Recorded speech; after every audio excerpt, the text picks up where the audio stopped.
Hi, my name's Christian Lee, and I'm part of Earworm, and we're here with, would you like to introduce yourself? I'm Wes from Ra Riot. Thanks for having me. Of course. And how you doing today? Good, very good. Yeah, woke up in beautiful San Diego. A little cloudy today, but we'll take it. That's all right. Yeah, better than raining, right? Yeah, exactly. And I think you guys just came back from Pomona. Was that yesterday? Yeah, we played Pomona last night and Phoenix the night before. So it was a quick trip. Just last Friday we left New York. So. Right. And so I think you guys are almost halfway finished with the U.S. tours. And how's it been so far? It's been good. You know, we're just over a week, so we still have about 3 to go. But yeah, it's been good so far. We started in North Carolina just the night after leaving New York. But yeah, people have been getting excited about the new songs, which is cool. And yeah, we're finally to the point in the tour where we're well oiled and, you know, not too many snafus every night anymore. So that's cool. I remember a few days ago I interviewed a band called The Frights, and oh, okay. They were it was the first day of tour for them. It was just, they said it was hectic. Oh yeah. Yeah, it's always the Frights are good friends of ours actually. Yeah, we same management. So, yeah. The more you know. Yeah. All right, and so another question for you. So, you know, right now we're at the Belly Up, and I wanted to ask, what do you or anyone else in the band, do you guys have anything you specifically request beyond the hospitality rider for shows? Well, the big one lately has been mango slices, dried mango slices. Those disappear very quickly.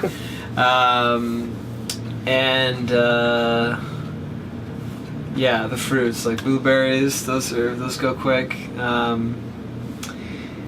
Yeah, and I mean, I guess Lucky Charms, the last one. Really? Yeah, you know, you gotta have some bad treats around sometimes too. Well balanced, you know, the bad, good and the bad. Yeah.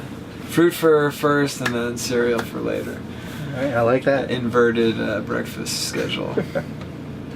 Okay, and so one of my favorite albums from the past couple years was, you know, Need Your Light. Oh, thanks. And you know, I've been listening to Super Lumen, and I like that as well. But what's been the difference in writing between the two?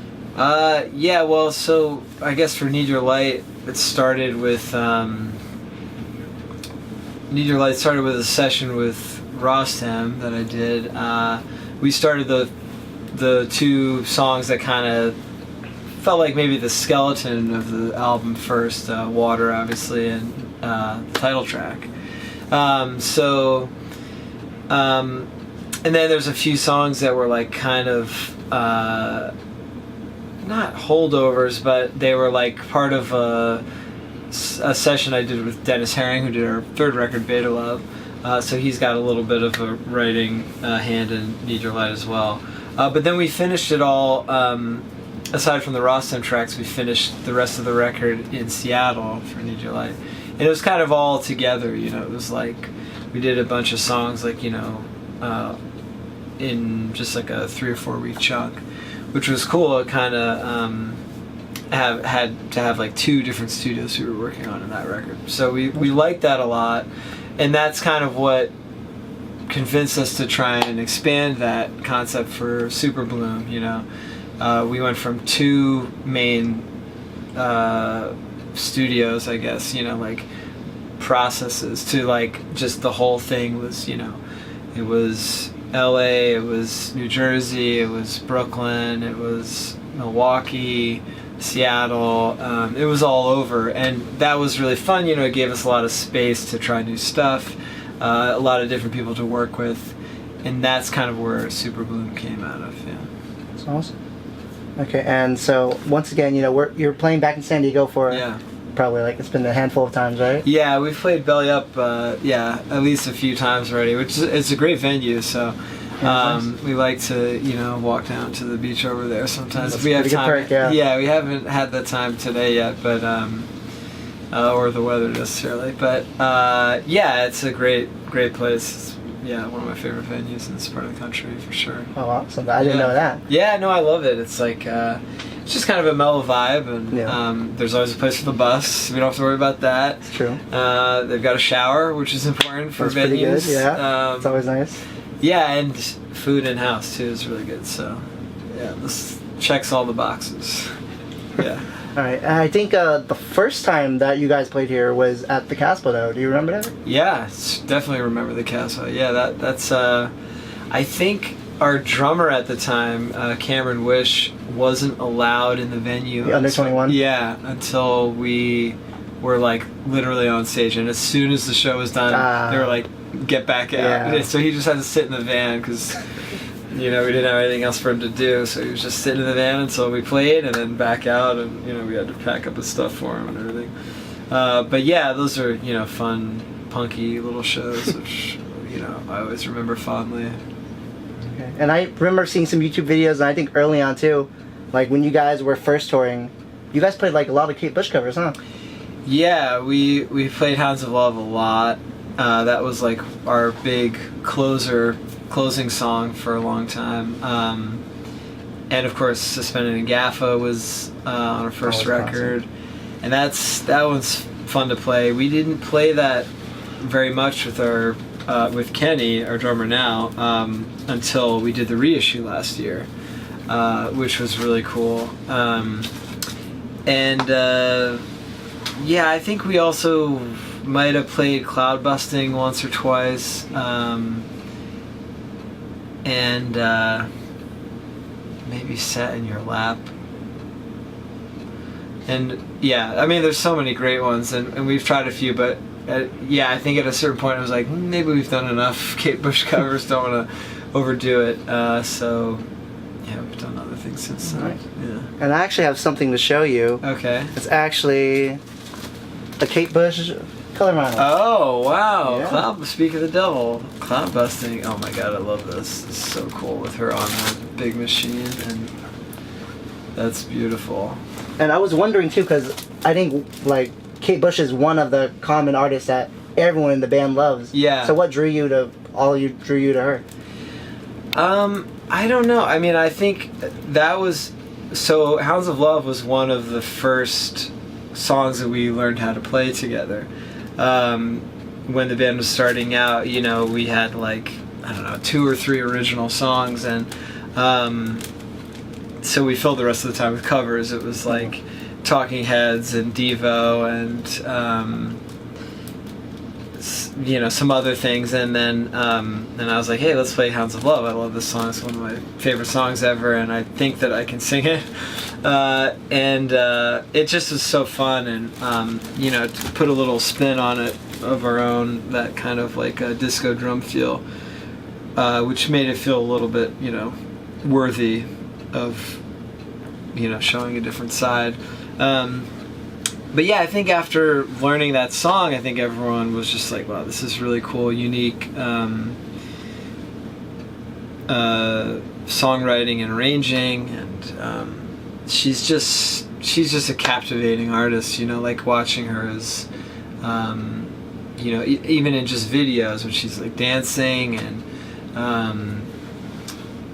it's hard to look away, you know, she's just such an artist, and I think everyone probably loves different parts of her, her crafts and all this stuff, but for me it's just her voice, and her lyrics are so like literary, and like, this is from a book, I forget which one, but and I identified with that a lot when we first started, which was really cool. So yeah, this is awesome.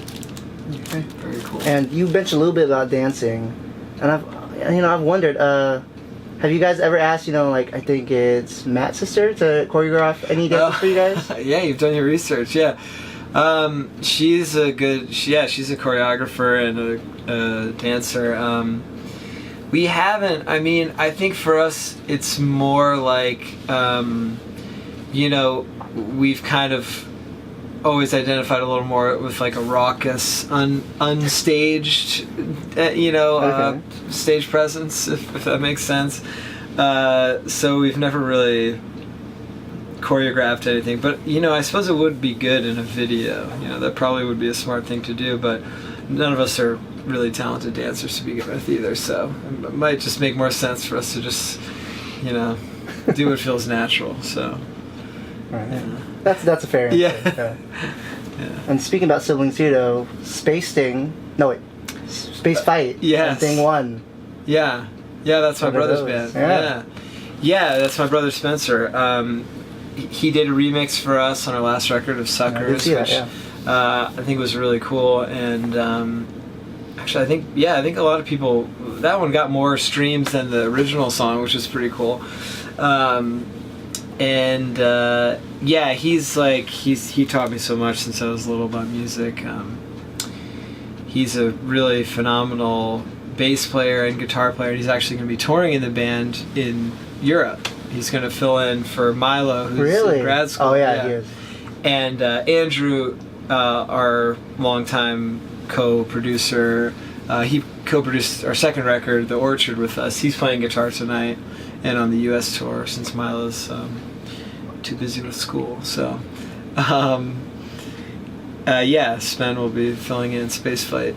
Ra Riot featuring Space Fight. Yeah. That's awesome. Yeah. And so have you ever thought about, having your brother or even like your dad, and just like play some guitar on like any of the tracks? I guess we haven't really, but we did have a family band when I was younger. We played a lot of like jazz covers and stuff, which was cool. My dad would play guitar, my brother would play bass, and I would either play drums or saxophone. So, musical family. And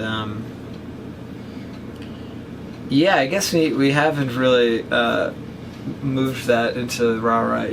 Maybe best to keep that separate. Keep the family and the music separate. So. Okay. And then I wanted to ask you something too right here. Okay, let me see. Oh, actually, well, before I ask that though, I did see on YouTube though, you did do some interviews with, I think, like a LASIK doctor. Yes. You really dug deep. That was really random. Like, how did that come about? Yes, it was random.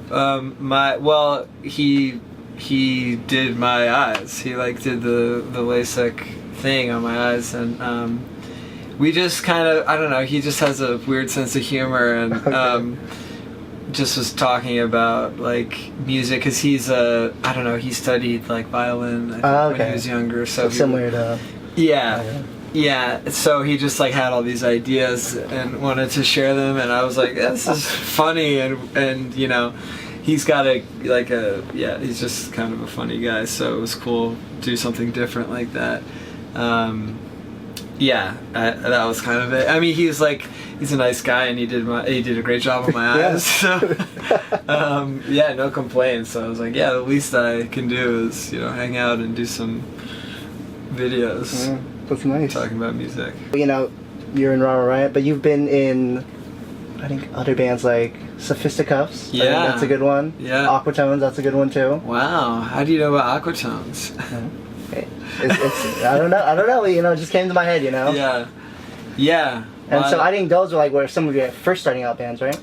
Yeah, Aquatones, that was very, very early. I don't know if there's any recordings of that even. Let's hope not. Yeah. I mean, we played, that was that was middle school graduation. I'm amazed that you know about that. But we had one original that Ezra, my good friend, wrote called The Beast from the Sea. And we played that for the graduation. That was really fun. But I don't think there were any other originals that we played. It was mostly just ska covers and stuff.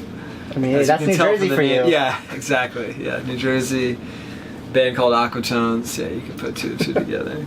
Sophisticuffs was more experimental, and that was that was a really rewarding and just good exploration of music when we were in high school. We spent a lot of time in my basement, and I learned how to engineer then, and what producing sort of is vaguely, and songwriting. There's some recordings of the Sophisticuffs out there, and they're pretty funny and pretty good, I think, but not for everyone. Yeah. Okay. Yeah. That's fair. Okay, and so let me see. Mike Mahone, Matt Sheldon, Meredith Croy, Kyle Correa. Kyle Correa. Yeah. Who are these people? These are all Syracuse people. Hey, Syracuse represent. Yeah. All right, and speaking about Syracuse too, though, I mean, we could talk about them a little bit, but you know, Funkin' Waffles, Chuck's, Alto Cinco. Yeah. Yeah, these are Syracuse staples right here. I think all of those helped influence Ra Riot, right? In a way. I mean, yeah, sure. In a way, I think. Yeah, we played Funkin' Waffles a few times. We played. Did you guys play Alto Cinco too? Did we play Alto Cinco? I'm the worst person to ask because my memory's the worst. Because I know you guys did play at a Mexican restaurant. I just don't know which one. In Syracuse? Yeah. That must have been it then, because I don't think there's any other. But yeah, that's right. We played Chuck's and we played Funkin' Waffles. We played at Funkin' Waffles after the fact because that was actually a roommate of mine that started that. Oh. Adam Gold, yeah. Who's also in a band. He's a great keyboard player. His band's called Sophista Funk, actually, which is kind of reminiscent of another band we just were talking about. Yeah, but we must have played Alto Cinco. Actually, I think, that was very early on. Yeah, we played a lot of weird shows, you know, mostly house parties, but also a few local businesses. All right, and I have one last gift for you, and I know you're big into cassettes. Yeah. Which, you know, is pretty cool. This is very... And this is related to actually early on in, I think, the band's career too. Old Jocko over there? Third Eye Blind. Oh, yeah. Oh my god, I had the single for, I had the cassette single for Semi-Charmed Life when I was a kid. Well, now you have the whole album. I have the whole album. This is so funny. Matt's gonna lose his mind. That's awesome. Thank you for You're this. welcome. And, you know, it was a pleasure talking to you. Yeah, you too. And before we turn off the camera, though, I just want to ask, you know, is there anything you want to say to your fans? Just thanks for all the support, and thanks for turning out and letting us still play music after almost 14 years now.